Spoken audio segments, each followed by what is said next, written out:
പഠിക്കരുത് വാശിയായിരുന്നു. ഈ പെട്രോൾ പമ്പിൽ 6000 റുപ്യ ശമ്പളം കിട്ടുമെന്ന് പറയുമ്പോൾ ഞാൻ പോയാലും കിട്ടില്ല. പെട്രോൾ പമ്പിൽ എനിക്ക് അവിടെ ഒന്നും പഠിക്കണ്ടില്ല. എനിക്ക് പ്രത്യേകിച്ചൊന്നും അറിയില്ല.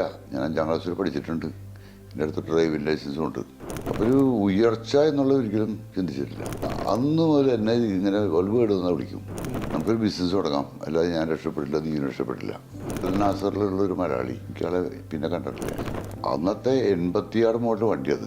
ആ വണ്ടീനെ അതേ കണ്ടീഷനിലാക്കിയിട്ട് അവിടെ കൊണ്ട് നിർത്തിയിട്ടുണ്ട്. വാപ്പാനേക്കാൾ കുറച്ചുകൂടെ കൂടുതൽ ചിന്തിക്കുന്നവരായിരിക്കും മക്കൾ. ഞാൻ മാനസികമായിട്ട് എന്നും പ്രിപ്പയർ ആയിരുന്നു. കാരണം അതല്ലാതെ എനിക്ക് അത്രയൊന്നും വിടുതലുണ്ടാവില്ല. അബ്ദുൽ കലാം പഠിച്ച കോളേജിൽ എത്ര അബ്ദുൽ കലാം ഉണ്ടായിട്ടുണ്ട്. ഒരു സ്ഥാപനത്തിന് നേതൃത്വം കൊടുക്കുമ്പോൾ പതർച്ച നമുക്കുണ്ടാവും. പക്ഷെ കമ്പനി പതറരുത്, ആ സ്ഥാപനം പതറിപ്പോരുത്. എന്നെ സംബന്ധിച്ചിടത്തോളം തീർച്ചയായിട്ടും അങ്ങനെ ജീവിതം കൊടുത്തിട്ടില്ല, ഉണ്ടായിട്ടില്ല.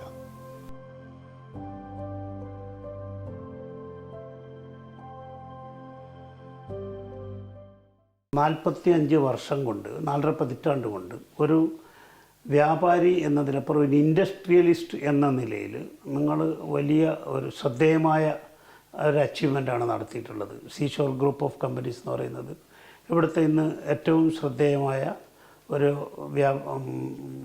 അതായത് ഒരു ഇന്ത്യക്കാരൻ പടുത്തുയർത്തിയ ഒരു കമ്പനിയാണ്. അപ്പോൾ ഇന്നിപ്പോൾ ഒരു ഇൻഡസ്ട്രിയലിസ്റ്റ് എന്ന നിലയിൽ പ്രത്യേകമായൊരു എൻജിനീയറിംഗ് ബാക്ക്ഗ്രൗണ്ടോ അങ്ങനെയൊന്നും ഇല്ലാണ്ട് സാധാരണ നിലയിൽ നിന്ന് കടന്നു വന്ന ഒരാളാണ്. നിങ്ങൾക്കിപ്പോൾ തിരിഞ്ഞു നോക്കുമ്പോൾ എങ്ങനെയാണ് നിങ്ങളുടെ ഒരു ലക്ഷ്യം, അങ്ങനെ ഒരു ലക്ഷ്യപൂർത്തീകരണമായിട്ടാണോ നിങ്ങൾ ഈ ഫീൽഡിലേക്ക് വന്നത്? എങ്ങനെയാണ് നിങ്ങൾ ഈ ഫീൽഡിലേക്ക് എത്തിയത്? ഞാനൊരു ദൗത്യം നിർവഹിച്ചെന്ന് എനിക്ക് പറയാൻ പറ്റുള്ളൂ. ജീവിതത്തിൽ ദൗത്യമുണ്ട് അല്ലേ, ജോലി ചെയ്യുക. ആ ദൗത്യമാണ് ഞാൻ നിർവഹിച്ചിട്ടുള്ളത്.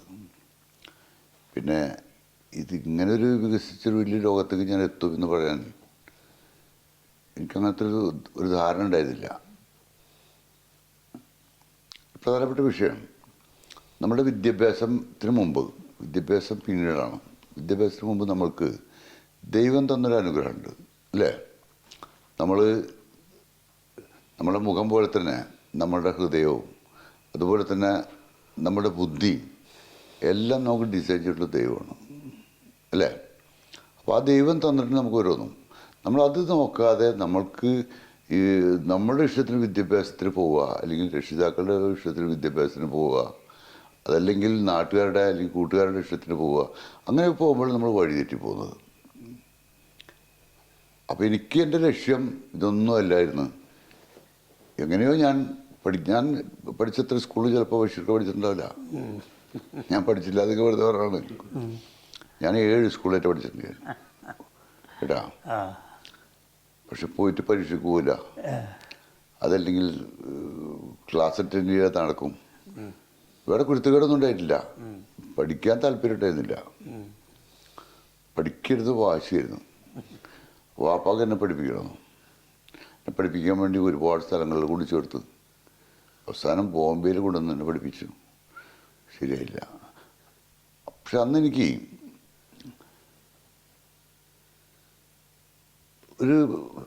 ഒരു പലചരക്ക് കച്ചവടക്കാരുടെ മകനാണ് ഞാൻ. എൻ്റെ വാപ്പ ഒരു പലചരക്ക് കച്ചവടമായിരുന്നു ബോംബെയിലായിരുന്നു. എൻ്റെ വാപ്പയുടെ വാപ്പയും പലചരക്ക് കച്ചവടക്കാരനായിരുന്നു നാട്ടിൽ. വാപ്പ 50 കൊല്ലത്തോളം ബോംബെയിൽ ഈ പലചരക്ക് കച്ചവടമായിട്ട് ജീവിച്ചിട്ടുണ്ട്. ഞങ്ങളുടെ ജീവിതം അതിൽ നിന്നാണ് തുടങ്ങിയത്. അപ്പം ഞാൻ ശരിക്കും പോകേണ്ട അതിലേക്കാണ്. അതും ഞാൻ അന്നും ഞാൻ ചെറുപ്രായത്തിലും ബോംബെ മാർക്കറ്റിലൊക്കെ പോകുമ്പോഴും സാധനങ്ങൾ നോക്കി വാങ്ങിക്കാനും അതിനൊക്കെ വിദഗ്ധനായിരുന്നു ഞാൻ. പിന്നെയാണ് എനിക്ക് ഗൾഫിലേക്ക് പോകണമെന്നൊരു തോന്നൽ വന്നു പെട്ടെന്ന്. അത് തോന്നാൻ്റെ കാരണം വാപ്പ ഒരിക്കലും പ്രതീക്ഷിച്ചിട്ടില്ല മക്കളെ ഗൾഫിലേക്ക് അയക്കണം, നാട്ടിൽ തന്നെ എന്തെങ്കിലും ബിസിനസ്സായിട്ട് മുന്നോട്ട് പോകണം എന്നുള്ളത് തന്നെയായിരുന്നു. അപ്പം ഇങ്ങനെ നമുക്കൊരു വരുമാനമില്ല. കാരണം വാപ്പ ബോംബെയിലെ കടയുണ്ട്, ഞാനുണ്ട് ബോംബെയിൽ. അവിടെ രാവിലെ മുതൽ വൈകുന്നേരം വരെ അവിടെയൊക്കെ തിരിഞ്ഞ് കളിഞ്ഞ് നടക്കുന്നത്. ഒരു ലക്ഷ്യങ്ങളില്ലാത്ത നീക്കങ്ങളായിരുന്നു അന്ന്. ചോദിച്ചവരെ കട തുടങ്ങും, അതിനായിട്ട് എഴുന്നേറ്റിട്ട് ആരെങ്കിലും കൂട്ടുകാരെ കൂടെ എവിടെയും പുറത്തു പോകും, പിന്നെ വരും. അപ്പോൾ ഒരു തടങ്കൽ പാളയത്തിൽ നിന്ന് വേണമെങ്കിൽ പറയാം വാപ്പയുടെ അണ്ടറിൽ. പുറത്തോട്ടൊന്നും അങ്ങനെ പോകാനൊന്നും പറഞ്ഞ് സമ്മതിക്കില്ല, അവിടെയൊക്കെ തിരികാന്നല്ലാതെ. അപ്പോൾ ഒന്ന് ഗൾഫിലേക്ക് പോകാം എന്നുദ്ദേശിച്ചിട്ട്. അപ്പം എൻ്റെ സുഹൃത്ത് ഒരു സൗദി അറേബ്യയിൽ പോയിട്ട് വന്നു. അപ്പം ഞങ്ങൾക്ക് വേറൊരു വിഷയം ഉണ്ടായിരുന്നു. ഞങ്ങളുടെ കട എന്ന് പറഞ്ഞാൽ ഞങ്ങളുടെ നാട്ടുകാർക്ക് എല്ലാവർക്കും കൂടി ഉള്ളതായിരുന്നു അത് ബോംബെയിൽ. കാരണം ആർക്കും വന്ന് താമസിക്കാം, ആർക്കും ഭക്ഷണം കഴിക്കാം. അന്ന് ഈ വിദേശത്ത് പോകുന്ന ആളുകൾക്ക് ബോംബെയിൽ സഹായം ഉണ്ടായിട്ടുള്ള കാലഘട്ടമല്ല അത്. അപ്പം ഞങ്ങൾക്ക് സൗകര്യം, ഇഷ്ടംപോലെ സൗകര്യങ്ങളുണ്ടായിരുന്നു. ചെമ്പൂര്. ഞാൻ എപ്പോഴും പോകാറുണ്ട് അവിടെ. ചെമ്പൂർ നാക്കിൽ വേണ്ട, ചെമ്പൂർ അമർമാൾ ഗാഡ് കോപ്പർ ചെമ്പൂർ സ്റ്റേഷൻ്റെ ഒരു ക്രോസിംഗ് ഉണ്ടായിരുന്നു. ആ ക്രോസിങ്ങിൻ്റെ അപ്പുറത്ത്. ചെമ്പൂരും കാട്ട്കോപ്പർ അതെല്ലാം മലയാളികളുടെ ഒരു ഏരിയ ആണ്. അപ്പോൾ അത് അവിടെ ഞങ്ങൾ കുറേ മലയാളികളുടെ കടകളുണ്ടായിരുന്നു. അവിടെയൊക്കെ ഈ ഗൾഫിലേക്ക് പോകേണ്ട ചെറുപ്പക്കാർ മുഴുവൻ അന്ന് അവിടെ ഒന്ന് കൂടും. 2 മാസം 3 മാസം കിടക്കും. അത് കഴിഞ്ഞിട്ട് ഏതെങ്കിലും ചാൻസ് കിട്ടിയിട്ട് ഏജൻറ്റന്മാരുടെ അടുത്ത് പോയിട്ട് ചാൻസ് കിട്ടി അങ്ങനെ കയറിപ്പോവും. പിന്നെ തിരിച്ചും അവരവിടെ തന്നെ ചിലപ്പോൾ വരും. അങ്ങനത്തെ ഒരു കാലം. എന്നും ഈ ഗൾഫുകാർ വരവും പോയിട്ട് അവരാണ് അവരെ ബോംബെ കാണിക്കാൻ കൊണ്ടുപോകും. അങ്ങനെയൊക്കെ ആയിട്ട് വാപ്പില്ലാത്ത സമയത്ത് അപ്പോൾ പോകാൻ പറ്റില്ല. അപ്പോൾ അങ്ങനെ ഒരു എൻ്റെ സുഹൃത്ത് പോയിട്ട് അതേ ആ കൂട്ടത്തിൽ പോയിട്ട് വന്നിട്ട് എന്നോട് പറഞ്ഞ് പെട്രോൾ പമ്പിലായിരുന്നു ജോലി. 6000 ഉറുപ്പിക ശമ്പളം കിട്ടിയിരുന്നത് ഒരു മാസം. സൗദിയിലുള്ള സുഹൃത്ത്.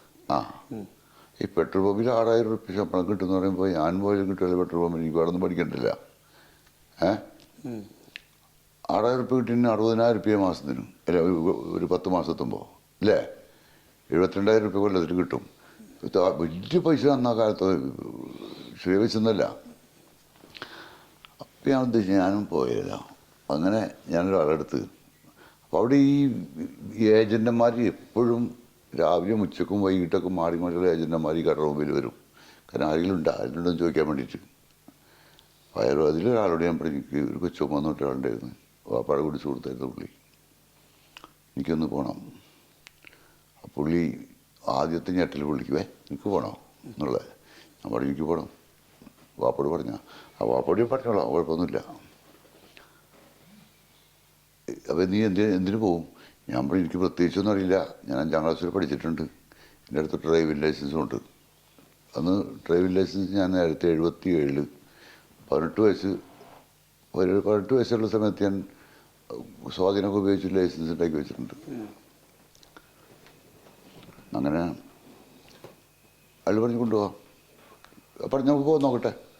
പിറ്റേ ദിവസം ആൾ വേണ്ടി പറഞ്ഞു ഇങ്ങനെ ഒരു വേക്കൻസി ഉണ്ട്, പോകാൻ പറ്റും. ഞാൻ പറഞ്ഞു ഞാൻ പോകാം. എൻ്റെ പാസ്പോർട്ട് എടുത്ത് കൊടുത്ത്. എവിടത്തേക്ക്? ഖത്തറിലേക്ക്. ഇതേ സ്പോൺസർ എടുത്ത് തന്നെ കേട്ടോ. ഇപ്പോൾ ഇതേ സ്പോൺസർ എടുത്ത് തന്നെയാണ്. ഇങ്ങനത്തെ സ്പോൺസർ ഇതാണ് എൻ്റെ സ്പോൺസർ ഗ്രാൻഡ് ഫാദർ ആയിരുന്നു എന്നെ കൊണ്ടുവന്നത്. 2-3 ദിവസം കൊണ്ട് പോരുവാണ്. അപ്പോൾ ഇതിന് തലേദിവസം രാത്രി വാപ്പോട് പറഞ്ഞ്, ഞാൻ നേരിട്ട് പറയില്ല, ഒരു ദൂതൻ വഴിക്ക് ഒമാരി നാളെ ഖത്തറിലോട്ട് പോടും. അവിടെ ബഹളമായി, പ്രശ്നങ്ങളായി. രാത്രി 12-1 മണിക്ക് കോംപ്രമൈസായി. എന്ത് ജോലിക്കാണ്? ഈ ഡ്രൈവിംഗ് ലൈസൻസ് ഡ്രൈവറായിട്ട് പണിയൊന്നും എടുത്തിട്ടില്ല. അങ്ങനെ വന്നാണ് ഇവിടെ. അത് ഈ സ്പോൺസർ ഇവരുടെ അടുത്ത് തന്നെ എത്തിയത്. 45 കൊല്ലമായിട്ടുള്ള ഇതേ സ്പോൺസർ. പക്ഷേ എനിക്ക് അവിടെ നിന്നൊരു പ്രതീക്ഷ ഉണ്ടായിരുന്നില്ല. കാരണം അവരും സമ്പന്നരായിരുന്നില്ല, നമ്മളെപ്പോലത്തെ സാധാരണക്കാരായിരുന്നു. ചെറിയ ഫിഷിംഗ് വില്ലേജ്.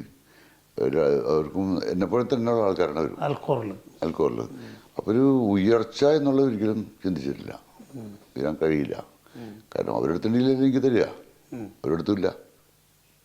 അപ്പോൾ അങ്ങനത്തെ സാഹചര്യം അവിടെ ഉണ്ടായിരുന്നത്. പിന്നെ അങ്ങനെ അപ്പോൾ 2 ഫിഷിംഗ് ബോട്ട് ഉണ്ടായിരുന്നു അവിടെ. ആ ഫിഷിംഗ് ബോട്ട് ഈ അന്നത്തെ ഇവിടെ മീൻപിടുത്തക്കാരും ഒമാനികളും ഇറാനികളും ആയിരുന്നു. അപ്പോൾ ഒരു ബോട്ട് കയറ്റി വെച്ചിട്ടുണ്ടെങ്കിൽ കുറച്ച് ചില്ലറ റിപ്പയറും പണിയൊക്കെ ഉണ്ടാവും. അതൊക്കെ ഞാനാണ് പോയി ചെയ്യിച്ചിരുന്നത്. അത് ചെയ്യിക്കേണ്ട കാരണം അതിൽ ബൾബ് കേട് വന്നിട്ട് ഞാൻ എൻ്റെ ഹോൾഡറൊക്കെ കഴിച്ച് മാറ്റി കൊടുത്തു. അപ്പോൾ ഞാൻ എനിക്ക് എന്തൊക്കെ അറിയാം എന്ന് അവർക്ക് തോന്നി. ഇലക്ട്രീഷ്യനാണെന്ന് തോന്നി. കറണ്ട് DC പവർ ഉണ്ടല്ലേ, ബാറ്ററിയുടെ അല്ല. അപ്പോൾ ഞാനത് അന്ന് മുതൽ എന്നെ ഇങ്ങനെ ബൾബ് കേട് വന്നാൽ വിളിക്കും. പിന്നെ അവരുടെ ആ കാര്യങ്ങളൊക്കെ ശ്രദ്ധാപൂർവ്വം ഞാൻ നടത്തിക്കൊണ്ട് പോയിരുന്നു. അപ്പോൾ അതൊരു എക്സ്പീരിയൻസ്. അപ്പോൾ അതിൻ്റെ മെയിൻ്റെനൻസൊക്കെ ചെയ്യാൻ വേണ്ടി ഞാൻ ദോഹയിൽ കൊണ്ടുപോകും. ഈ ഈ ബോട്ടിൻ്റെ അന്നിങ്ങനെ ദോഹയിലേക്ക് എങ്ങനെ പോവാ? ദോഹയിലേക്ക് അന്നും എല്ലാ ദിവസവും പോയി ഞാൻ. പിക്കപ്പിലോ? പിക്കപ്പിൽ എല്ലാ ദിവസവും രാവിലെ ഈ ബോട്ടുകാർ വന്നു കഴിഞ്ഞാൽ അതിൻ്റെ മീൻ കയറ്റിയിട്ട് ഞാൻ ദോഹയ്ക്ക് കൊണ്ടുപോകും. ദോഹയ്ക്ക് കൊണ്ടുപോയിട്ട് അവിടെ മാർക്കറ്റിൽ അവിടെ എത്തിച്ചു കൊടുക്കും. അപ്പം അങ്ങനെ ആ ബോട്ടുമായിട്ട് ബന്ധപ്പെടുന്ന ഒരു എക്സ്പീരിയൻസ് വന്നതിൽ എൻ്റെ റിപ്പയർ ചെയ്യുന്നതും അതിൻ്റെ വർക്ക്ഷോപ്പും കാര്യങ്ങളും. അപ്പോൾ ആ വർക്ക്ഷോപ്പാണ് എന്നെ അതുപോലൊരു വർക്ക്ഷോപ്പ് തുടങ്ങാനായിട്ട് പ്രേരിപ്പിച്ചത് ആദ്യമായിട്ട്.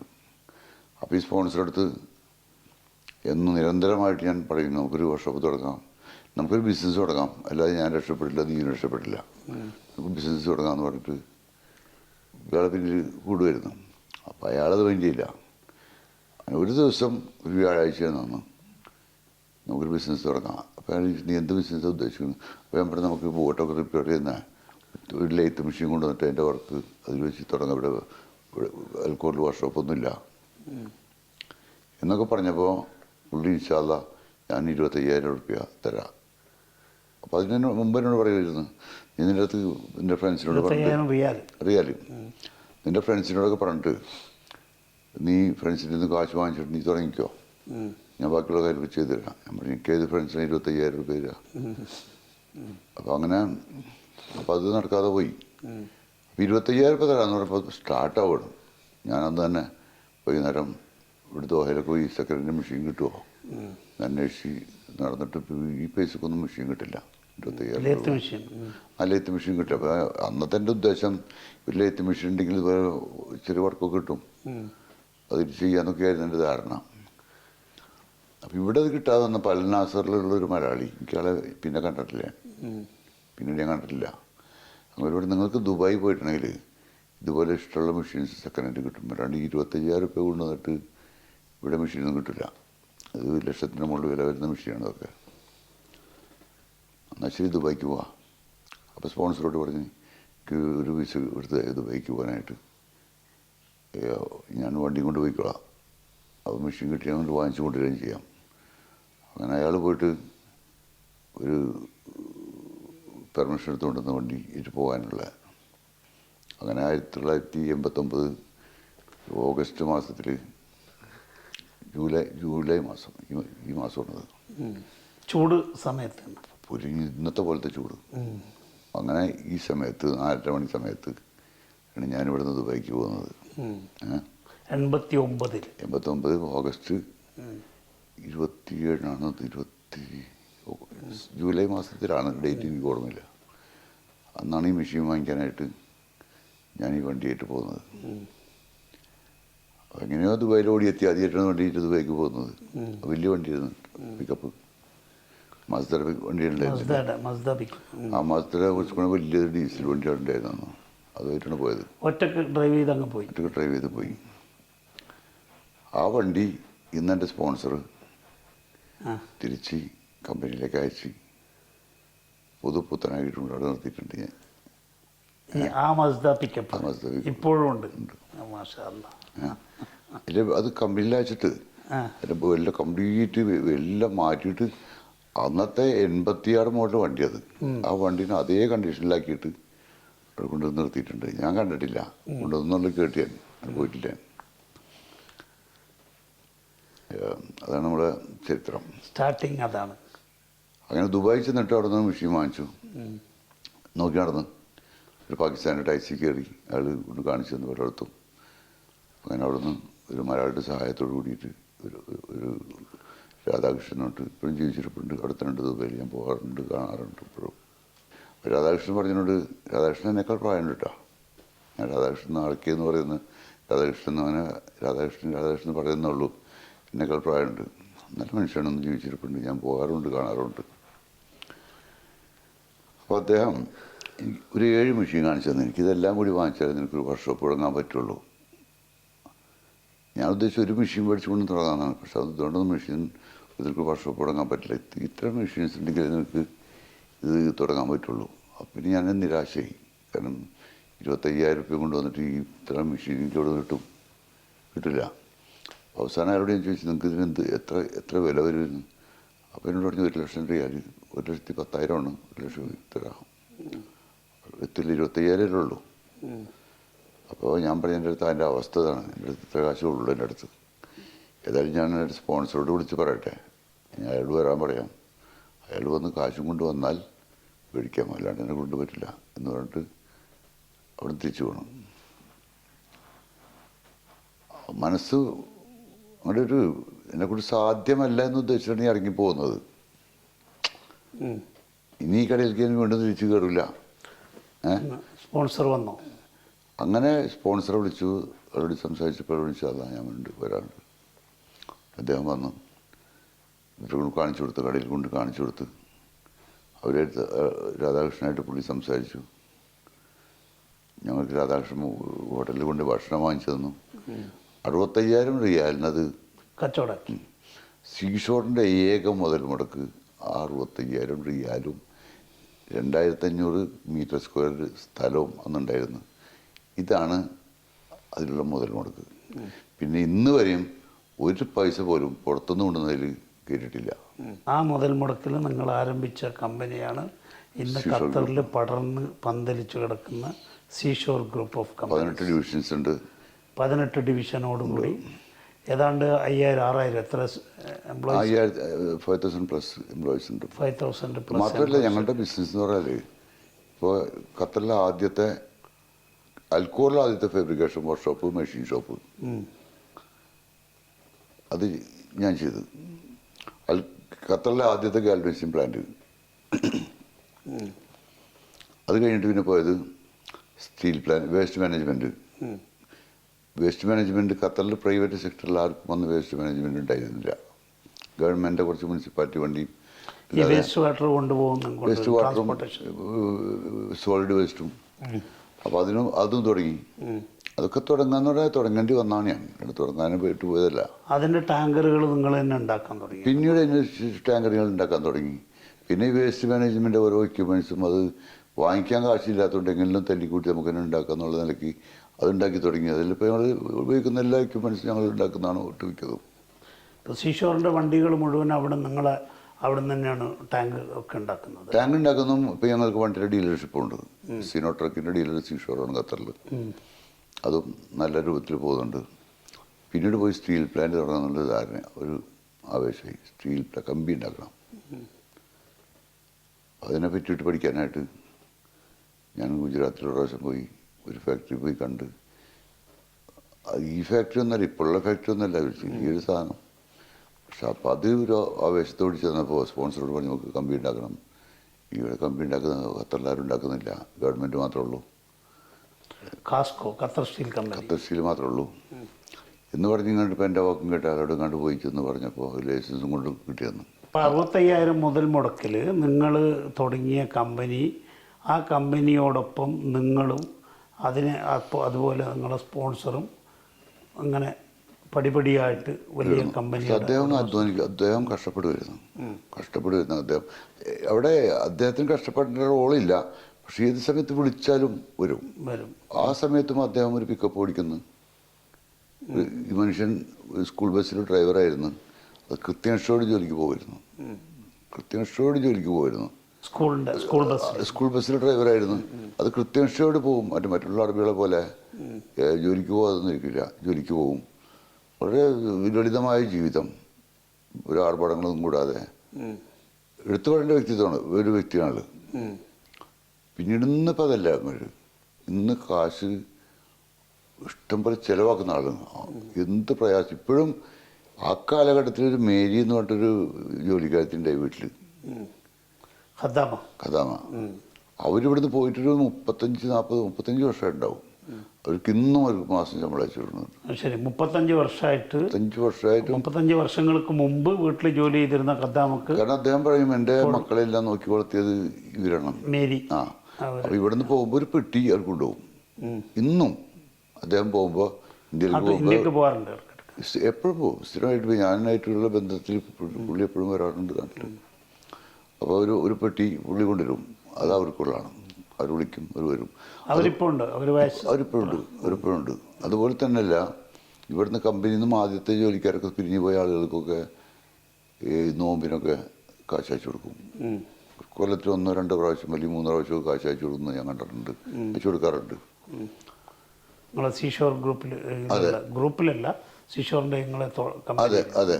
പിന്നെ അൽക്കോറിൽ ഇനിയിപ്പോൾ ഏതൊരു ഇന്ത്യക്കാർ തെക്കോട്ടും വടക്കോട്ടും നിന്ന് തിരിഞ്ഞ് നടക്കണമെങ്കിൽ അയാൾ ചിന്ത നടക്കുന്നത് ജോലിയില്ല, ഓക്കെ നിങ്ങൾക്ക് ജോലി ഞാൻ തരാം. എന്നിട്ട് എന്നോട് കണ്ടിട്ട് പറയും മമ്മാരി നമുക്ക് ജോലി കൊടുക്കാൻ പാവണം, ജോലി കൊടുക്കും. ഇനി അവൻ ഈ പോലീസ് സ്റ്റേഷനിൽ വല്ല പുലിവാല് കുടുങ്ങിയിട്ടുണ്ടെങ്കിൽ കളവ് കേസോ അല്ലെങ്കിൽ മറ്റുള്ളതൊന്നും ഇല്ലെങ്കിൽ അവൻ്റെ കൂടെ പോയിട്ട് അവനൊക്കെ ഇറക്കി അവൻ്റെ കാര്യങ്ങൾ ചെയ്തു കൊടുക്കും. ആസ്പത്രിയിൽ രാവിലെ പോയില്ലോ, അത് ഇപ്പോഴും എല്ലാ ദിവസവും രാവിലെ ആസ്പത്രിയിൽ പോകും. ആസ്പത്രിയിൽ പോയിട്ട് അടുത്ത മുതിയൊരു ഫ്രണ്ടാണ്, അവിടെ പോയിട്ട് എല്ലാം അങ്ങനെ നടക്കും.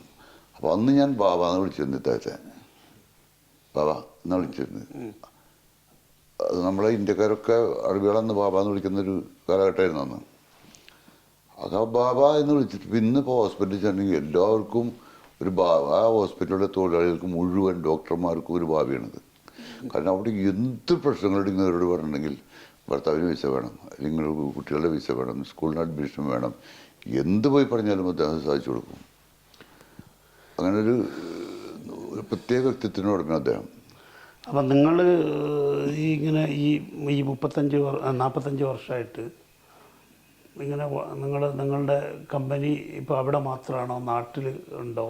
അല്ല, ഇവിടെ തന്നെ ഈ എംപ്ലോയീസിൻ്റെ പ്രത്യേക കുറേ സ്കീമുകളൊക്കെ നിങ്ങൾ സാധാരണ കമ്പനികളില്ലാത്ത പലതും നിങ്ങളെ എംപ്ലോയീസിന് നിങ്ങൾ ആനുകൂല്യങ്ങളൊക്കെ കൊടുക്കാറുണ്ടെന്ന് കേട്ടിട്ടുണ്ട്. എന്തൊക്കെയാണത്? ചെയ്ത് കൊടുക്കാറുണ്ട്. പക്ഷെ കാരണം എന്നെ ഞാനാക്കിയതവരല്ലേ, എൻ്റെ സ്പോൺസറാക്കിയതും ആ എംപ്ലോയീസാണ്. എൻ്റെ കൂടെ 3 പേരുണ്ടായിരുന്നു, 3 പേര്.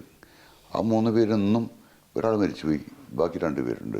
അവരിപ്പോഴും ഇവിടുന്ന് വിട്ടിട്ട് കഴിഞ്ഞ 3 മാസം 4 മാസം മുമ്പാണ് റിട്ടയർഡായി പോയവർ. പോകുമ്പോൾ അതിനുശേഷം അവിടെ വെച്ച് ഞാൻ ജോലി കൊടുത്തവർക്ക്. പിന്നെ ഇവിടെ ഉള്ള വേറെ പ്രത്യേകത, സീഷോറിന് പല പ്രത്യേകതകളുണ്ട്. ഈ വിജയത്തിൻ്റെ പിന്നിൽ പറയാൻ മറക്കേണ്ടതെന്ന് വെച്ച് പറയണം, ആ മനുഷ്യൻ്റെ സത്യസന്ധതയാണ് എന്നെ വളർത്തിയത്. സ്പോൺസറുടെ കാരണം അങ്ങേര് ഇനി 100 മില്യൺ കമ്പനിയിലുണ്ട് ഞാൻ അടുത്ത് ചിലവഴിക്കണമെങ്കിലും അദ്ദേഹത്തോട് ചോദിക്കേണ്ട ആവശ്യമില്ല. അല്ലെങ്കിൽ മാസാമാസം എനിക്ക് കാശ് കൊടുത്താ എന്ന് പറഞ്ഞിട്ട് എന്നോട് ഒരിക്കൽ പോലും എന്നോട് ചോദിച്ചിട്ടില്ല. ബാബ ഇത്ര കാശുണ്ട്, ബാബ കാശ് വേണം, അപ്പോൾ ആവശ്യം പറഞ്ഞാൽ അത് കൊടുക്കും. അതല്ലാതെ എനിക്ക് മാസം ഇത്ര രൂപ തരണം, നിനക്ക് എത്ര ശമ്പളമുണ്ട്, നീ എത്ര എടുക്കുന്നുണ്ട്, ഇന്ന് വരും ആ വഴിക്ക് ചോദിച്ചിട്ടില്ല. ആദ്യകാലങ്ങളിലൊക്കെ എന്നോട് പറയുമായിരുന്നു, ഞാൻ ചോദിക്കും ബാബ ഞാൻ ചെറിയ ശമ്പളത്തിൽ നിന്നാണ് കയറി വന്നത്, ഇപ്പോൾ ലിമിറ്റ് വെച്ച കാശ് ഞാൻ എടുക്കുള്ളായിരുന്നു. ഒരു 1500-2000 രൂപ വെച്ചിട്ടൊക്കെ എടുക്കുള്ളായിരുന്നു അന്ന്. അപ്പം അതില്ലാതെ കമ്പനി വളർത്തിയെടുക്കാൻ പറ്റില്ല. അത് ഇടയ്ക്ക് നിങ്ങൾ പറഞ്ഞല്ലോ, അങ്ങനെ അന്ന് നിങ്ങൾ പരിമിതമായ ഒരു ലക്ഷ്യം, ഒരു 1500 റിയാൽ നിങ്ങൾക്ക് കിട്ടണം മാസം എന്നുള്ള ആ ഒരു ഇതെന്നാണ് തുടങ്ങിയത് നിങ്ങൾ. അതെ, അപ്പോൾ ഒരു 1500 തന്നെ ഞാൻ ടാർഗറ്റ് ചെയ്തിട്ടുള്ള ഒരു വരുമാനം എനിക്ക് ഉണ്ടായിട്ടുള്ളൂ. ഈ കമ്പനി 2005 വരെ ഈ കമ്പനി നടത്തി വലുതാക്കി കൊണ്ടുവന്നപ്പോഴും ഞാൻ ഒരു എംപ്ലോയിയുടെ സാലറിക്ക് അപ്പുറം ഞാൻ എടുത്തിട്ടില്ലായിരുന്നു. കാരണം അതുകൊണ്ടാണ് ഈ കമ്പനിനെ വളർന്നത്. അല്ലെങ്കിൽ ഞാൻ ഇവിടെ നിന്ന് ഈ കാശൊക്കെ വലിച്ച് നാട്ടിക്കൊണ്ടിരിക്കുന്നത് വളരാൻ പറ്റില്ലായിരുന്നു. നാട്ടിൽ ചെല്ലുമ്പോൾ എന്നെ എല്ലാവരും കുറ്റപ്പെടുത്തും, നീ ഇങ്ങനെ രാവും പാലും കഷ്ടപ്പെട്ട് നടന്നിട്ട് എനിക്ക് വീടുണ്ടാക്കണ്ടേ. മനുഷ്യ അതൊക്കെ ഉണ്ടാവും. 2000-ന് ശേഷം ഞങ്ങളുടെ വലിയൊരു സ്റ്റേബിളായത്, ഒരിക്കലും സ്ഥിര വരുമാനമായത്. കാരണം ഞാൻ അദ്ദേഹത്തോട് പറഞ്ഞ് വലിക്കാൻ കൂട്ട് കിടക്കുന്നില്ല. അപ്പോൾ ഞാൻ ആവശ്യപ്പെട്ട ഷെയർ എനിക്ക് അദ്ദേഹം തന്നു. ആ ഷെയർ പോയിട്ട് വന്നപ്പോഴാണ് ഞാൻ ആ ഷെയർ ഉണ്ടാക്കാനുള്ള സാഹചര്യം ആദ്യം ഞാൻ ഉണ്ടാക്കി. എന്നിട്ട് ഷെയർ ചോദിച്ചു, ആ ഷെയർ അദ്ദേഹം എനിക്ക് തന്നു. എടാ ഇന്ന് വരെയും അത് എത്രയാണെന്ന് അദ്ദേഹത്തിനും അറിയില്ല, ഒന്നും അറിയില്ല, കണക്കും ചോദിക്കില്ല, ഒന്നും ഇതുവരെയും സംഭവം ഇതുവരെ ഉണ്ടായിട്ടില്ല. ഇപ്പം നിങ്ങൾ ആദ്യം വന്നത് ഇപ്പം നിങ്ങളുടെ സ്പോൺസറുടെ അതേ വിഷയിലാണ്. തുടക്കം മുതൽ നിങ്ങൾ അദ്ദേഹത്തിൻ്റെ കൂടെ ഉണ്ട്. അദ്ദേഹം നിങ്ങളും ഉള്ള ബന്ധം എന്ന് പറയുന്ന ഒരു ജ്യേഷ്ഠാനുജനോ അല്ലെങ്കിൽ ബാപ്പയും മകനോ അങ്ങനെയുള്ള ഒരു ഏറ്റവും വളരെ ഊഷ്മളമായ ബന്ധമാണ്. ഈ ബന്ധം ഇപ്പോൾ സാധാരണ ഇതിൽ ഇപ്പോൾ ഖത്തറിലെ പുതിയ മാറിയ അന്തരീക്ഷത്തിൽ ഒരു എംപ്ലോയറും എംപ്ലോയിയും അല്ലെങ്കിൽ സ്പോൺസർ കഫീലും അജ്നബിയും തമ്മിൽ അങ്ങനെ ഒരു ബന്ധം ഇല്ല, കുറവാണ് കാണുന്നത്. അപ്പോൾ അത് വെച്ച് നോക്കുമ്പോൾ നിങ്ങൾക്ക് എന്താണ് ഇപ്പോൾ തോന്നുന്നത്? ഇന്നത്തെ ഈ മാറിയ കാലാവസ്ഥയും അന്നത്തെ ഇപ്പോഴും നിങ്ങൾ ആ ഒരു ബന്ധം വല്ലാത്ത അടുപ്പം ഇപ്പോഴും നിങ്ങൾ സൂക്ഷിക്കുന്നില്ലേ? അദ്ദേഹത്തിൻ്റെ മക്കളോടും അദ്ദേഹത്തിൻ്റെ കുടുംബത്തോടും മൊത്തത്തിലുണ്ടല്ലോ. പിന്നെ അവർ ഇപ്പോൾ എൻ്റെ കുട്ടി മുമ്പിൽ കിടന്ന് വളർന്ന കുട്ടികളാണ് അവർ എനിക്ക് എൻ്റെ മക്കളെ പോലെ തന്നെ കാണാൻ കഴിയുള്ളൂ എപ്പോഴും, അന്നും ഇന്നും. എൻ്റെ സ്പോൺസറെ സംബന്ധിച്ച് പറഞ്ഞെങ്കിൽ ഇപ്പം ഞാൻ ഓഫീസിലേക്ക് കയറി ചെല്ലുമ്പോൾ അന്നത്തെ ഒരു കാഴ്ചപ്പാടല്ല. അദ്ദേഹം ഇരിക്കുന്ന സീറ്റിൽ നിന്ന് എഴുന്നേറ്റ് ഞാൻ വാതിൽ കടന്ന് വരുമ്പോൾ അദ്ദേഹം അവിടെ നിന്ന് സീറ്റിൽ നിന്ന് എഴുന്നേറ്റ് ഇപ്പോഴത്തെ ഓഫീസിൻ്റെ ചെയറിൻ്റെ മുമ്പിൽ വന്നിട്ട് അവിടെ നിന്നാണ് ഞങ്ങൾ സലാം കൊടുത്തിട്ട് അങ്ങോട്ടോട്ട് പോയിരിക്കുക. അപ്പോൾ പുള്ളി ഉടനെ തന്നെ ബെല്ലടിക്കും, വീട്ടിൽ പോയി പിന്നെ വിളിക്കും. അത്രയും റെസ്പെക്റ്റ് എനിക്ക് ഇപ്പോഴും തരുന്നുണ്ട്. ഇനി ആ റെസ്പെക്റ്റിൻ്റെ അപ്പുറത്ത് വേറൊരു കാഴ്ചപ്പാട് എനിക്കില്ല. ഒരു റെസ്പെക്റ്റ് കൊടുത്തും മേടിച്ചും ജീവിച്ചിട്ടുണ്ട്. അത് നിലനിർത്തിക്കൊണ്ടുവന്നുള്ള താല്പര്യമാണ് എനിക്കെന്നും. അല്ല, ഇപ്പോഴത്തെ ഒരു പുതിയ തലമുറ പുതിയ തലമുറ നമ്മൾ പറയുമ്പോൾ നമ്മളെ വിദേശികൾ, പ്രത്യേകിച്ച് ഇന്ത്യക്കാർ മലയാളികളൊക്കെ ഇവിടെ സ്പോൺസർമാരെ പറ്റിച്ചിട്ട് പോകുന്ന കുറേ ആളുകളുണ്ട്. അതുപോലെ ബിസിനസ് ഒന്ന് ഉഷാറായി കഴിയുമ്പോൾ ബിസിനസ് പിടിച്ചെടുക്കുന്ന സ്പോൺസർമാരുണ്ട്. അങ്ങനെ ഒരു ഒരു ഒരു വല്ലാത്തൊരവസ്ഥയിലേക്ക് ഇപ്പോൾ വന്നിട്ടുണ്ടല്ലോ. അത് ഞാനത് മനസ്സിൽ തുറന്ന് പറയാൻ ആയിട്ടില്ല. സമയം വരുമ്പോൾ ഞാൻ പറയാം. അല്ലാതെ ഇപ്പോൾ പറയുന്നത് ശരിയല്ലേ, ഉണ്ടാവും. അത് അവരെ മാത്രം കുറ്റപ്പെടുത്താൻ ഞാൻ താല്പര്യപ്പെടുന്നില്ല. കാരണം ഈ അറബികളും അവരും സ്വതന്ത്രരാണ്, വേണ്ടേ? അറബികളും അവർക്ക് സ്വതന്ത്രനാണ്. കുട്ടികളൊക്കെയാണ് നമ്മൾ കാണുന്നല്ല കുട്ടികൾ. അവർ നമ്മൾ കണ്ട കുട്ടികളൊന്നും ആയിരിക്കില്ല, അവർ വലുതായി. അപ്പോൾ അവർക്ക് ഒരു മറ്റൊരാളെ കണ്ടെത്തിയിട്ട് അവരിലൂടെ ഒരു ബിസിനസ് ഡെവലപ്പ് ചെയ്ത് ഉണ്ടാക്കാനുള്ള സാഹചര്യങ്ങളൊക്കെ അവർ നോക്കുന്നത്. അപ്പോൾ അതിന് നമ്മളെ മലയാളികളും കൂട്ടി നിൽക്കും. അത് അല്ലേ, സ്വാഭാവികമാണ്. അത് സ്വാഭാവികമായ ഒരു പരിണാമമാണെന്നാണ് പറയുന്നത് നിങ്ങൾ. സ്വാഭാവികമാണത്. ഇവിടെ ഞാൻ ഇവിടെ അൽ നാസർ എന്നുകൊണ്ട് കമ്പനി ഉണ്ടായിട്ടുണ്ട്, അതുപോലെ തന്നെ ഖാലിദ് ബിൻ നാസർ ഉണ്ടായിട്ടുണ്ട്, അതുപോലെ തന്നെ മറ്റു പല കമ്പനികളുണ്ടായിട്ടുണ്ട്, അൽ മുഫ്ത ഉണ്ടായിട്ടുണ്ട്. ഇതിലൊക്കെ തന്നെ ഇങ്ങനെയൊക്കെ സംഭവിച്ചിട്ടുള്ള കമ്പനികളാണ്. കാരണം അവരുടെ വാപ്പാനേക്കാൾ കുറച്ചുകൂടെ കൂടുതൽ ചിന്തിക്കുന്നവരായിരിക്കും മക്കൾ. തലമുറ മാറ്റം വരുമ്പോൾ വിദ്യാഭ്യാസത്തിൻ്റെ മാറ്റമുണ്ട്, പിന്നെ അവരുടെ രീതികളിൽ മാറ്റമുണ്ട്. അപ്പോൾ അവർ കണ്ടുവരുമ്പോൾ ഇതിനേക്കാൾ കുറച്ചൊന്നും നന്നായിട്ട് എനിക്ക് ചെയ്തുകൂടെ, ഇപ്പോൾ ബഷീർക്കാലും തോന്നും അല്ലേ, എന്തിനാണ് അവനിങ്ങനെ ഉപ്പം അങ്ങനെ ചെയ്തിരുന്നത്, ഉപ്പാനേക്കാൾ കുറച്ചും കൂടെ നല്ലതായിട്ട് എനിക്ക് ചെയ്യാൻ പറ്റുമല്ലോ എന്ന് തോന്നുമ്പോൾ അതൊരു പിന്നെ തടസ്സമായിട്ട് വരും അത് അവർക്ക്, അല്ലേ? അപ്പം അതിൻ്റെ മാറ്റങ്ങൾ അത് ഉൾക്കൊള്ളാൻ നമ്മളും അല്ലേ മാനസികമായി തയ്യാറാവുക. ഞാൻ മാനസികമായിട്ട് എന്നും പ്രിപ്പയർ ആണ്. കാരണം അതല്ലാതെ എനിക്ക് അത്രയൊന്നും വിടുതലുണ്ടാവില്ല.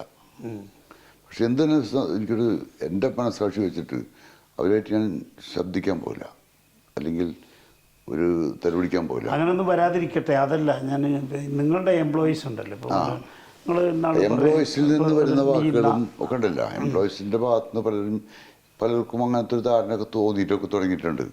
പക്ഷെ എൻ്റെ മനസ്സിൽ അങ്ങനെ ഒരു ധാരണ അടിച്ചു കയറിയിട്ടില്ല. ഞാൻ ചോദിക്കുന്നത്, നിങ്ങളെ എംപ്ലോയീസിന് ഇപ്പോൾ നിങ്ങളൊരാൾ മരിച്ചാൽ 40 ലക്ഷത്തോളം റുപ്യൊക്കെ കൊടുത്ത സംഭവങ്ങളൊക്കെ ഉണ്ട്. അതെങ്ങനെയാണ്?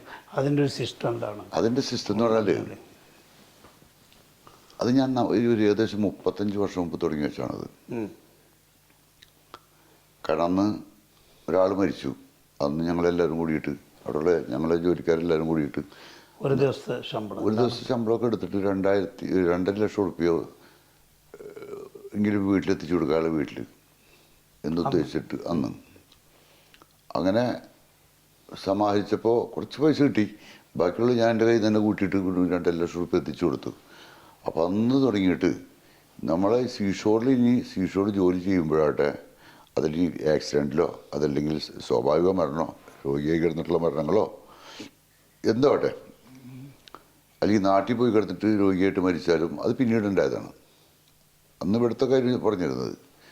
അങ്ങനെ വന്നു കഴിഞ്ഞാൽ നമുക്ക് ഒരു ദിവസത്തെ ശമ്പളം നമ്മൾ കൊടുക്കണം. എല്ലാ എംപ്ലോയീസും ഒരു ദിവസത്തെ ശമ്പളം കൊടുക്കണം. ഞങ്ങളെന്നാ ഉള്ള ആൾക്കാർ തീരുമാനിച്ചു. അപ്പം അതിൻ്റെ ചെയർമാൻ ഞാൻ തന്നെ ഏറ്റെടുത്ത് എൻ്റെ കൃത്യമായ കണക്കുകളും കാര്യങ്ങളൊക്കെ ആയിട്ട് കൊണ്ടുനടന്ന് അപ്പോൾ ഒരു സേവ എന്ന് പറയുന്ന സംഘടന ഞങ്ങളുണ്ടാക്കി. രജിസ്റ്റേർഡ് ഒന്നുമല്ല, സീഷോർ എംപ്ലോയീസ് വെൽഫെയർ അസോസിയേഷൻ. അപ്പം അതിൻ്റെ പേരാണ് ഇംഗ്ലീഷിൽ സേവ എന്ന് വന്നത്. വരുത്താൻ വേണ്ടി ചെയ്തല്ല വന്നാണത്.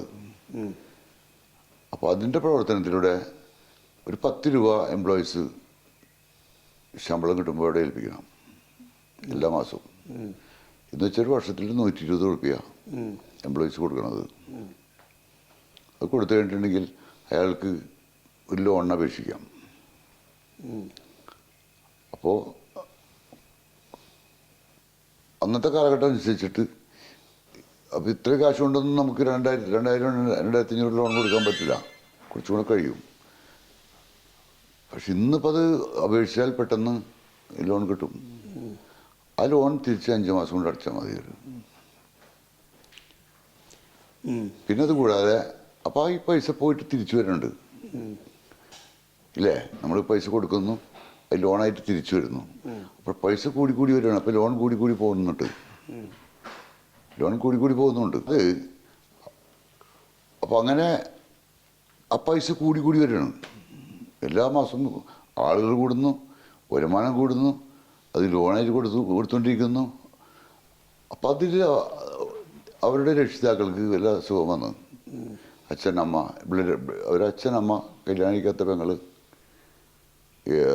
അനുജന്മാർ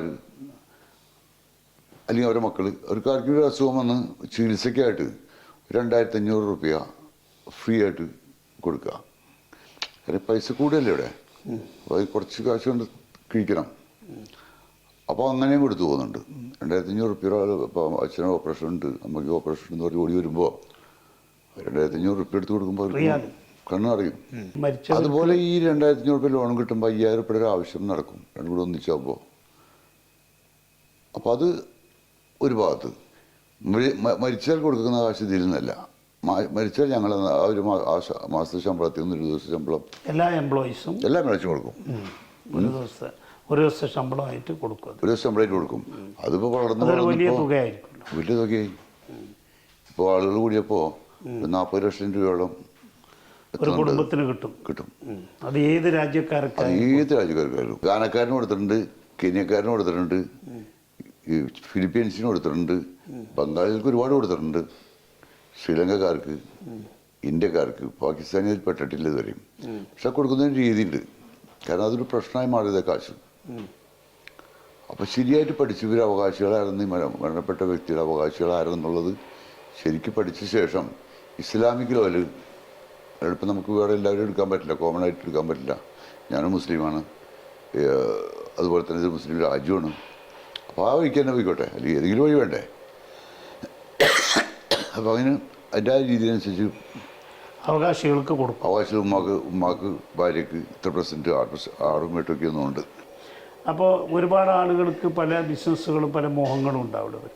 അവരോടൊക്കെ നിങ്ങൾക്ക് ആസ് എൻ എക്സ്പീരിയൻസ്ഡ് ഒരു 45 കൊല്ലം ഈ മണ്ണിൽ ചെലവഴിച്ച് ഇവിടെ നിന്ന് അത് കഠിനാധ്വാനത്തിലൂടെ ഒരു ഉന്നതമായ ഒരു സ്ഥാനം, ഒരു കമ്പനി കെട്ടിപ്പടുത്ത ഒരാളെന്ന നിലയിൽ നിങ്ങൾക്ക് എന്താണ് പുതിയ ഒരു തലമുറയോട് പറയാനുള്ളത്? അതായത് നമ്മളിപ്പോൾ യൂസഫ് അലിക്ക ഒരു വ്യവസായിയായി, ഒരു ബിസിനസ് മേഖലയിൽ നമുക്കിന്ന് ഏറ്റവും കൂടുതൽ അറിയപ്പെടുന്ന ഒരാളും നമ്മുടെ കേരളത്തിന് അഭിമാനമായിട്ടുള്ള യൂസഫ് അലിക്ക. നമുക്ക് ആർക്കും യൂസഫ് അലിക്ക ആകാൻ പറ്റുമോ? യൂസഫ് അലിക്ക ചെയ്യുന്ന കാര്യങ്ങൾ എന്നെക്കൊണ്ട് ചെയ്യാൻ പറ്റില്ല, ഞാൻ ചെയ്യുന്ന യൂസഫ് അലിക്ക എന്നെക്കൊണ്ട് ചെയ്യാൻ പറ്റില്ല. ഇനിയിപ്പോൾ ആരെങ്കിലും പറഞ്ഞ് എന്നെക്കൊണ്ട് പറ്റും എന്ന് പറഞ്ഞിട്ടുണ്ടെങ്കിൽ എനിക്ക് തോന്നുന്നില്ല പറ്റുമെന്നുള്ളത്. കാരണം നമുക്ക് ഓരോരുത്തർക്കും തലയിലൊന്നും എഴുതിയിട്ടുണ്ട്. ഞാൻ നേരത്തെ പറഞ്ഞു, ആ തലയിലെഴുത്താണ് സത്യമാണത്, തലയിലെഴുത്ത്. അതിനെ നമ്മൾ ഡെവലപ്പ് ചെയ്യണം. അതിനെ ഡെവലപ്പ് ചെയ്ത് കൊണ്ടുവന്നാൽ നമ്മൾക്ക് നമ്മളുടെ പ്രൊഫഷൻ ഏതായാലും ഇപ്പോൾ നമുക്ക് കാണുന്നില്ലേ എഞ്ചിനീയറിങ്ങിൽ അബ്ദുൽ കലാം പഠിച്ച കോളേജിൽ എത്ര അബ്ദുൽ കലാം ഉണ്ടായിട്ടുള്ളൂ അല്ലേ? അതുപോലെ തന്നെ ആരെടുത്ത് നോക്കിയിട്ടുണ്ടെങ്കിലും നമ്മൾ അവൻ പോകേണ്ട വഴിക്ക് പോയിട്ടുണ്ടെങ്കിൽ അവൻ ഉദ്ദേശിച്ച ലക്ഷ്യസ്ഥാനത്ത് എത്തും അല്ലേ? കഠിനാധ്വാനം വേണം, കഠിനാധ്വാനം അല്ലേ? ഇച്ഛാശക്തി വേണം, മനസ്സിൽ തോൽപ്പിക്കാനുള്ള നിയത്തുണ്ടാവരുത്.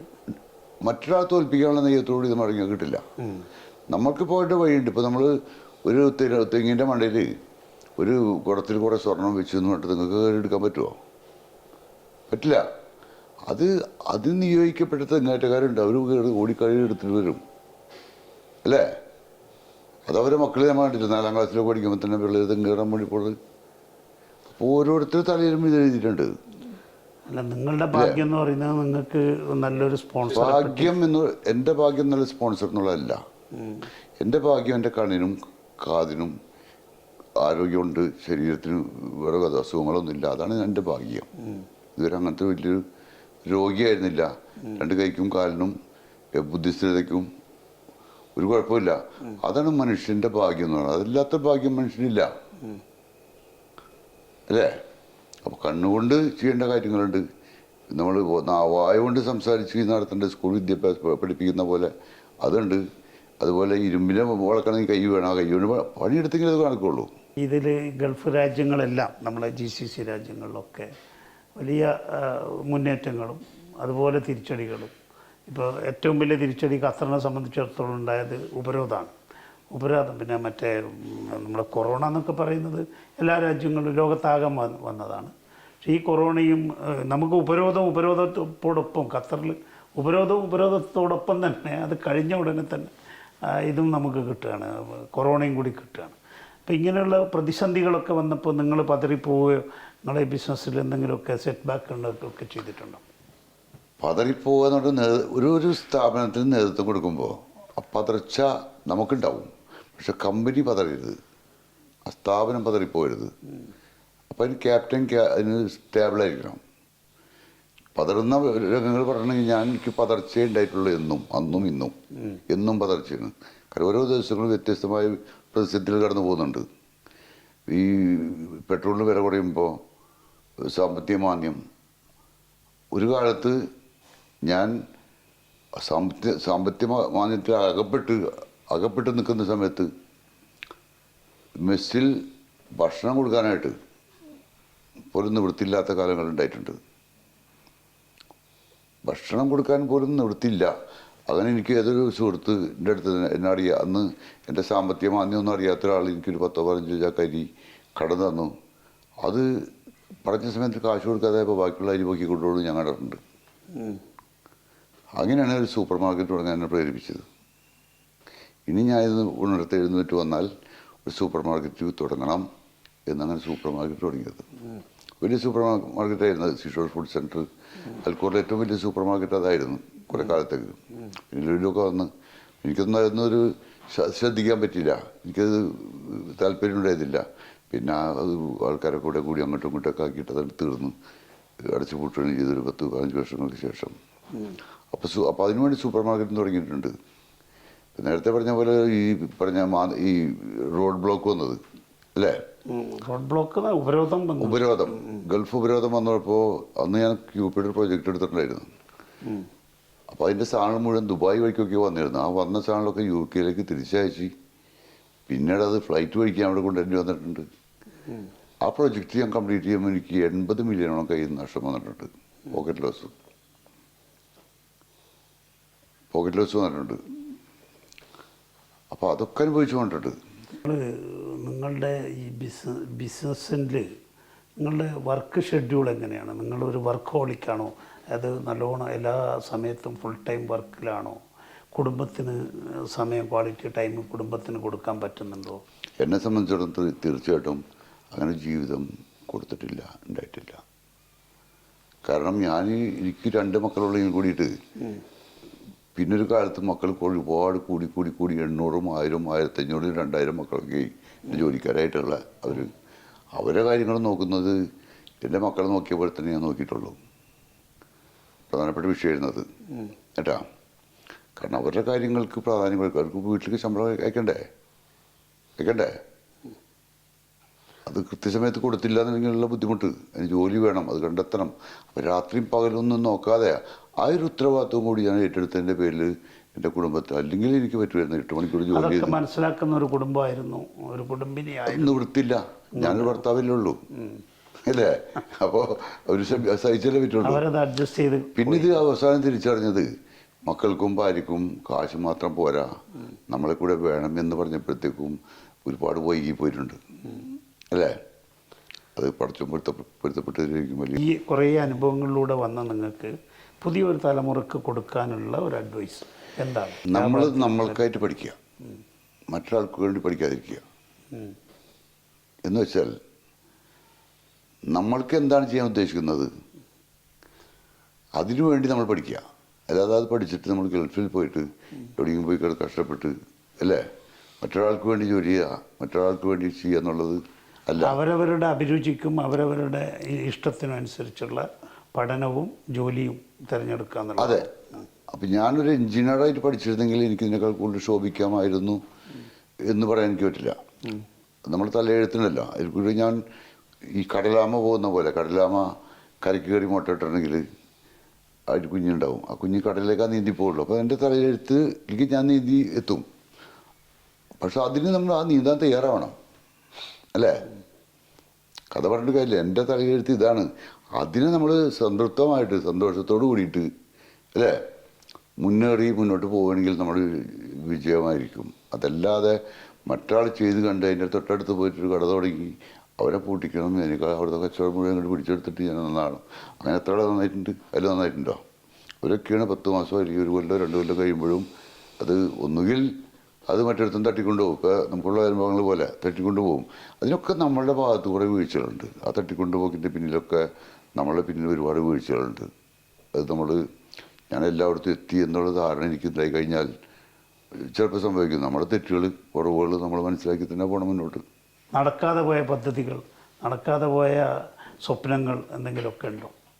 പദ്ധതികൾ നമുക്കുണ്ടാവും. മരണം വരെ നമുക്ക് ആഗ്രഹിക്കാൻ പലതുമുണ്ട്, ഇല്ലേ? പക്ഷെ എൻ്റെ ആഗ്രഹങ്ങൾ പരിപൂർണമായിട്ടും നടത്തപ്പെട്ടിട്ടുള്ള ആഗ്രഹങ്ങളാണ് എല്ലാം. പിന്നെ വരുന്നത് എക്സ്ട്രയാണ്, അല്ലേ? നമ്മൾ ആഗ്രഹിക്കുന്നതൊന്ന് അതിന് മുകളിലേക്ക് പിന്നെയും ആഗ്രഹിച്ച് പോകാം, അല്ലേ? നമ്മൾ കാർ മേടിക്കാൻ വേണ്ടി നമ്മൾ താല്പര്യപ്പെട്ടു, കാർ മേടിച്ചു. ഞാൻ എൻ്റെ മുകളിൽ എനിക്കൊരു മഞ്ഞ ലൈറ്റ് വെക്കണം എന്ന് തോന്നുമ്പോൾ അത് മേടിച്ച് വെച്ചു. അതൊക്കെ എക്സ്ട്രാ വരുന്നതാണത്. അപ്പോൾ അതുപോലെ ഇനി എന്തെങ്കിലും ചെയ്യാന്നല്ലാതെ ഇനിയൊന്ന് തീരുമാനത്തിൽ ഞാൻ ഖത്തറിൽ സാറ്റിസ്ഫൈഡ് ആണ്. ഞാൻ സാറ്റിസ്ഫൈഡ് ആണ്. ഇനി ഞാൻ ബിസിനസ് ഗൾഫ് രാജ്യത്ത് ചെയ്യില്ല. നാട്ടിൽ എന്താണ് നിങ്ങൾ ചെയ്തത്? നാട്ടിൽ നമ്മുടെ രാജ്യത്ത് നമ്മൾ എന്തെങ്കിലുമൊക്കെ ചെയ്തിട്ടുണ്ടോ? ചെയ്തതൊക്കെ സക്സസ്ഫുൾ ആണോ? നാട്ടിൽ ഞാനിപ്പോൾ ഒരു ബിസിനസ് സ്റ്റാർട്ട് ചെയ്ത് വെച്ചിട്ടുണ്ട്. അത് എനിക്ക് വേണ്ടി ചെയ്തിട്ടുള്ളതല്ല ശരിക്കും പറഞ്ഞാൽ. കാരണം അത് കേരളത്തിലാണോ? വരും തലമുറയ്ക്കാണത്. കാരണം അതിൽ ഞാൻ ഇൻവെസ്റ്റ് ചെയ്ത കാശുണ്ടെങ്കിൽ അത് കുറേ എടുത്തിട്ട് ചിലവ് എൻ്റെ ജീവിതം മുഴുവൻ ആർഭാടമായിട്ട് ജീവിക്കാനുള്ള കാശ് വരെ എൻ്റെ കയ്യിൽ അതിൽ ഉണ്ടായിട്ടുണ്ട്. അത് കേരളത്തിലാണ്. അത് വെച്ചിട്ട് ബാങ്കിലിട്ട് വെച്ചിട്ട് ഞാൻ മരിക്കാൻ എനിക്കിഷ്ടമുണ്ടായില്ല. അപ്പോൾ അതുകൊണ്ടൊരു ബിസിനസ് സ്റ്റാർട്ട് ചെയ്ത് 2 മക്കളുണ്ട്, പിന്നെ എൻ്റെ സഹപ്രവർത്തകരുണ്ട്, പിന്നെ ആരെങ്കിലും ഒക്കെ അനുഭവിക്കാം, അല്ലേ? തൃശ്ശൂരല്ലേ? അതെ, ആർക്കെങ്കിലുമൊക്കെ അനുഭവിക്കാം. അത് നമുക്ക് പറയാൻ പറ്റില്ല ആർക്കെന്നുള്ളത്, അല്ലേ? പക്ഷെ അങ്ങനെ സ്ഥാപനം ഞാൻ ഉണ്ടാക്കിയെടുക്കും. അത് ഞാൻ നന്നാക്കി ഉണ്ടാക്കിയെടുക്കുന്നു. ഇപ്പോഴും എനിക്ക് ധൈര്യമുണ്ട്. അതിൻ്റെ തുടക്കം കുറിച്ച് വെച്ചിട്ടുണ്ട്. അത് വളർന്ന് വരുന്നുണ്ട്, കേട്ടാ. മറ്റത് ആർക്കെന്നുള്ളതില്ല. അത് ആരാണോ ഒന്ന് ബാക്കിയുള്ള ആയിരിക്കും അത്. പിന്നെ ഒരു സെൽഫിഷായിട്ട് ഞാൻ കണ്ടിട്ടില്ല എന്നെ. ഞാൻ സെൽഫിഷ് ആവില്ല. കാരണം അർഹിക്കുന്നവർക്ക് ആ സ്ഥാനം കൊടുക്കുക എന്നല്ലാതെ എൻ്റെ സുഹൃത്തായതുകൊണ്ടോ അല്ലെങ്കിൽ എൻ്റെ അളിയനായതുകൊണ്ടോ എൻ്റെ അനുജനായതുകൊണ്ടോ ഈ ആ സ്ഥാനത്തിരുത്തുക, അങ്ങനെ ഞാൻ ആരെയും കൊണ്ട് ഇരുത്തിയിട്ടില്ല ഇതുവരെ. അതുകൊണ്ടാണ് ഞാൻ പറഞ്ഞത് ആർക്കും ആവാന്ന് പറഞ്ഞത്. ഈ വിദ്യാഭ്യാസമില്ലാത്ത ആളുകൾക്ക് ജോലി കൊടുക്കുന്നതിനെ കുറിച്ചിട്ടൊരു ചോദ്യം കുറച്ച് ചോദിച്ചിട്ടുണ്ട് നേരത്തെ, ഇല്ലേ? അതുകൂടി ഞാൻ പറഞ്ഞ് നിർത്തുന്നത്. എൻ്റെ മുമ്പിൽ നിൽക്കുന്ന ഒരാൾ, കേട്ടാ,